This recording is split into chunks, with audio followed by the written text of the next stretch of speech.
আসসালামু আলাইকুম ভিউয়ার্স, এই আখ মারাই মেশিনটা বিক্রি করা হবে। দেখেন এই যে আখ মারাই মেশিনটা কত ফ্রেশ।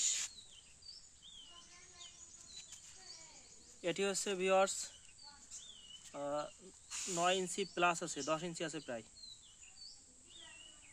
তো এর মোট হচ্ছে 3টা বেলুন আছে। এ দেখেন ভিউয়ার্স, আর একটা বেলুন কত সুন্দর। এ দেখেন একদম ফ্রেশ, মালটা একদম ফ্রেশ আছে। আপনারা চাইলে নিতে পারেন মেশিনটা। এর দাঁতগুলোও ভালো আছে।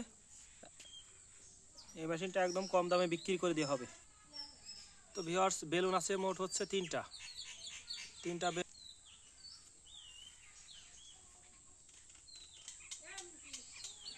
3টা বেলুন ভিউয়ার্স। তো ভিউয়ার্স, এর সঙ্গে যে আনুষঙ্গিক পার্টস আছে, যেটা পিতল বা আনুষঙ্গিক পার্টস সেট করার, তো এগুলো সব বিক্রি করে দেওয়া হবে। আপনারা যারা নেবেন আমাকে কমেন্ট বক্সে জানাবেন ভিউয়ার্স। তো আজ এই পর্যন্ত, পরবর্তী ভিডিওতে আবার দেখা হবে। আল্লাহ হাফেজ।